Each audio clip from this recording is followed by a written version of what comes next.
Okay, well, hello, people. This is the making of the cover artwork on Dive by Daniel Weiss, and I've made a quick time-lapse video here that I guess I'm just going to talk over and kind of explain sort of what was going through our heads and, sort of a general idea of the steps that I took and on the technical end of things to achieve the result that we have.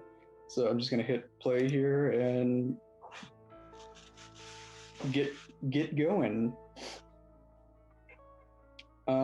So when we first started, or whenever you like to start a large piece like this that involves like a scene featuring multiple subjects, I like to start out with like a pretty loose perspective sketch here, where I kind of figure out like where the camera is sitting and the positions of all of the elements that are going to be involved, such as characters or environmental objects or the setting and everything. I like to get all of that established right off the bat, as well as a good idea of what our color palette's going to be. So when we first start out here, I'm just going through and loosely doing a bunch of super rough sketches, trying to accomplish that in each one. Just to sort of, have a bunch of options available and compositions available to show Daniel at the end of this phase of working on it, to pick a direction that we'll pursue. We ended up deciding on the scene featuring a submarine and several divers, sort of at this interesting 2/3 perspective, kind of like looking up at the sub. And as we were working on it, we had decided that we would have like a main diver sort of in the foreground that would, possess the likeness and look a lot like Daniel, be based off his appearance and everything. And the divers in the back are meant to represent the other members of the band that he played with and recorded the album with. And as we were going through it, we were exploring a number of different alternate options, as you're seeing here, where we were trying out some pretty crazy ideas, including sort of making the scene being seen through sort of like a portal, I think, if I'm remembering right.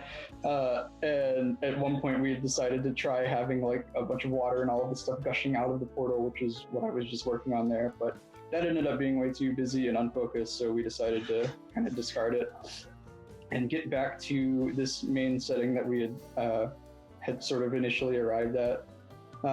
So since we decided to just go with that idea and keep things relatively simple, I'm just going in and kind of tightening everything up and figuring out facial proportions and, figuring out how the poses will actually look with, semi-accurate anatomy and everything, rather than these super loose sort of gesture sketches that we currently had.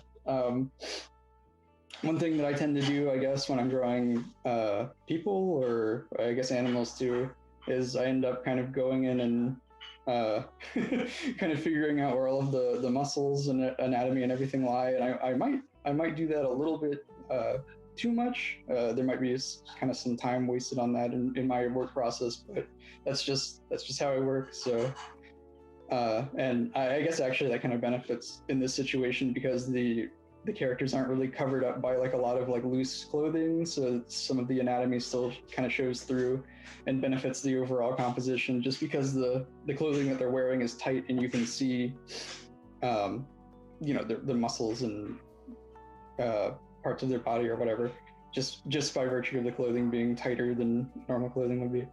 But so anyways, we've got the main diver established here, and now I'm just going in and kind of fleshing out the submarine and seeing how I want to have it look, because at this point I didn't really have too much of a plan. I didn't really think about it too much. We were just trying to figure out what we were doing initially. But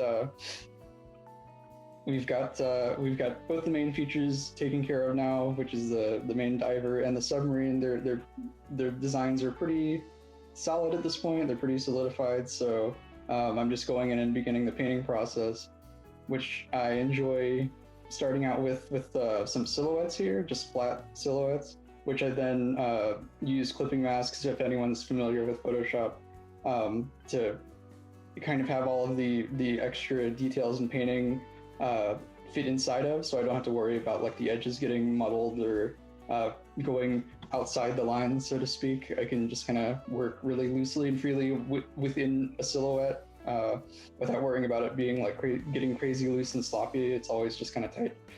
And you can kind of see that happening here. I'm using like kind of a really big fat chalky brush to brush in large areas of color really fast without busting those silhouettes up. But at this point, I'm just going in and establishing main colors once again, and figuring out, just the lighting. Obviously, the submarine's got some pretty bright spotlights there, so the main character would be backlit, and the background would be pretty dark to make him stand out more. And I think these other divers were initially going to be a bigger focus than they ended up being, but when we were working on it, we kind of felt that they were distracting a bit from the overall composition, so we pushed them a little further into the background and made them a bit less detailed to help fix that issue. But anyway, I think pretty much most of the main building blocks for this illustration are kind of in place at this point, and now it's just time to sink a lot of time into rendering and detailing. This is the part where I just like put on headphones basically and turn on music, and then just kind of go on autopilot. Honestly, this part just takes time. Just painting and rendering out stuff, making it look like an actual illustration rather than a colored line drawing. Oh yeah, I forgot about this. This guitar was really fun. I remember we were trying to. We definitely wanted to have a guitar in the picture, but we were trying to figure out how to make it sort of like futuristic or almost like steampunky looking. So I decided to go and give it laser strings and give it an interesting shape to the body by putting those holes in it. And I think it actually did a pretty good job at making it look sort of like an interesting, crazy sci-fi guitar, I guess. And I was trying, as best I could to kind of make it match the look of the submarine, so it all kind of like follows the theme, follows the set palette, like everything's kind of orange against the blue of the background. But yeah, just we're just continuing the rendering process, making some changes as we go, as I notice things that I don't like. Fixing certain things that I see are wrong, and this is obviously very highly sped up, so this is like probably like hours of work that you're seeing just sort of in minutes time or seconds or whatever. So a lot of this is kind of like me working, and then I'll get up and go rest my eyes and do something else, so I can come back and look at it with fresh eyes and a fresh brain. And then I'll notice things that are wrong and go in and fix them. But we're getting these bubbles in here. We kind of decided there wasn't quite enough going on, and so I added these bubbles here in the foreground and the background to kind of showcase some depth going on. Like there are these big foreground bubbles here with a lot of detail and a lot of reflection, and then as they go further and further back, they get less detailed, and that creates a sense of depth, and kind of helps place the main diver here. It helps place him in the illustration as being like closer to the camera, and the other stuff further away. But and then at this point, we're going in and messing around with these divers, and I think this was the part where I had shown Daniel an update, and we had kind of decided to give them a bit less detail and give them like diving masks and stuff, just to kind of blend them into the background more and make them not as prominent, make them not stand out quite as much. Which I think I think that was a good decision. But we're getting pretty finalized here. I'm just adding in some additional lighting and messing with the levels a bit to, help the contrast in certain areas, make it pop a bit more, and then adding some vignetting there to darken up the background, and then really pushing the highlights on in the backlighting of the main character here. And we're getting pretty close to the end here, I think. Just kind of tweaking and going back and forth with Daniel here and fixing certain areas that I think are a little off. I'm cheating with liquefy kind of here, as I often do to fix faces or tweak faces to get them the way that I want. And then it's pretty much just a matter of cleaning up certain areas and then figuring out typography. And I believe, this was the section where we had decided, I believe we had decided to make a couple additional covers for singles that Daniel was releasing.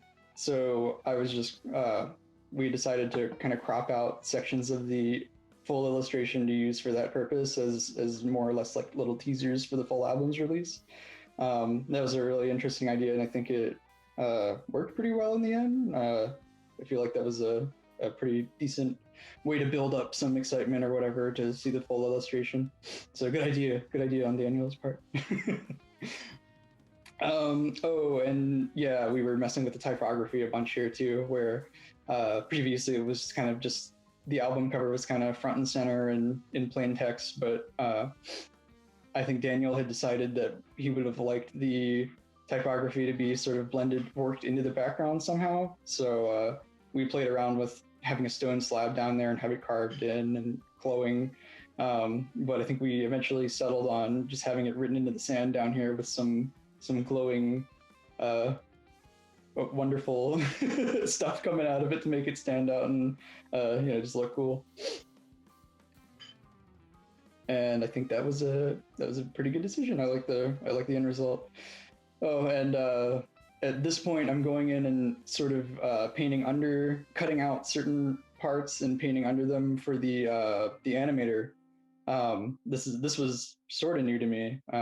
I've worked on like a couple character designs, like I guess paper dolls is what you would call them, where the illustration itself is animated in spine afterwards to kind of move around at like the joints. So I'm just going in and kind of like cutting all of these characters to pieces and painting under their individual body parts and stuff so they can move. Their joints and stuff can move around and swing around or whatever the animator needs to do with them to animate them. And I think that pretty much does it for this thing.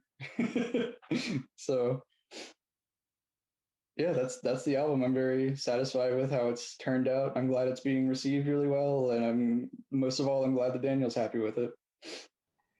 Oh yes, I'm very happy. Yeah.